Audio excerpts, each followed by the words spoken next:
Welcome back for another video. This is Rosa, where we talk about all topics real estate.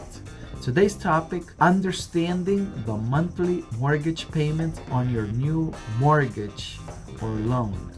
We all talk about getting your loan approved, qualifying for a loan, getting the best rate, but ultimately it all comes down to understanding how much your monthly obligations will be until you pay that loan off in full.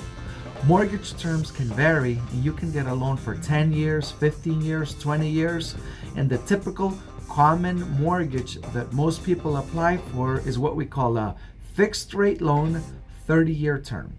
30-year terms means that if you make fixed monthly payments over the next 30 years, your loan will be paid in full. Over the next 30 years, you will make exactly 360 payments, or 12 payments for each month of the year.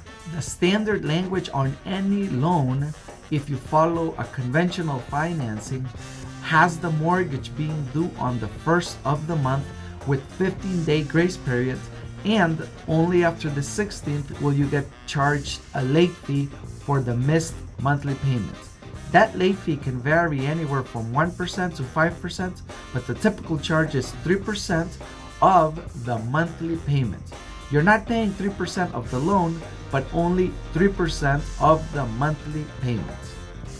So what does the monthly payment consist of? First of all, you have principal and interest. Principal and interest is the part where you are in fact paying the loan off. If you were to accelerate the loan payment plan, meaning adding more each month or adding more periodically, you would in fact end up paying the loan faster.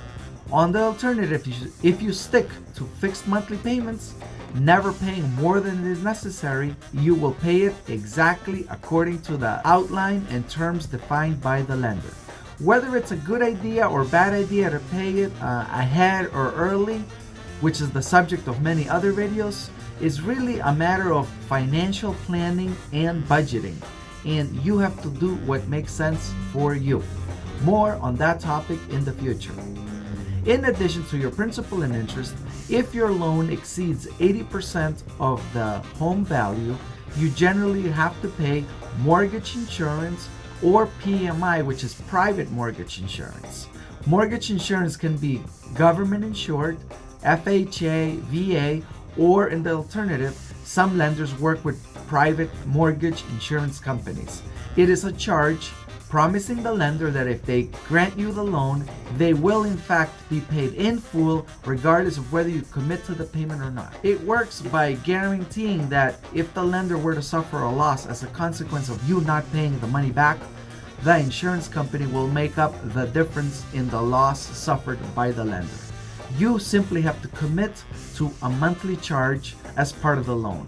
There are also different types of programs. Some will have the mortgage insurance end after a certain fixed term, 5 or 10 years.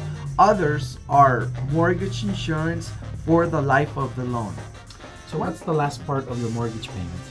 The last part is what we call escrows. Escrows are reserves deposited each month with the lender to cover future bill for taxes and insurance. You may have real estate taxes due to the municipality, to the city, or to the county.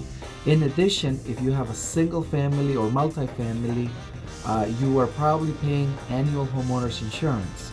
The lender collects a monthly portion, and then each 12 months, as the insurance renews, the lender has the full amount to pay it to the service provider. Taxes, depending on where you live, may be paid quarterly, semi-annually, or even annually in some locations. Now, if you live near water, a lake, a pond, or the ocean, you may also be putting funds in reserve for flood insurance. This is all due to where you live or the condition of the house. If you live in a condo, you may not be escrowing for homeowners insurance. Your condo fee may cover that.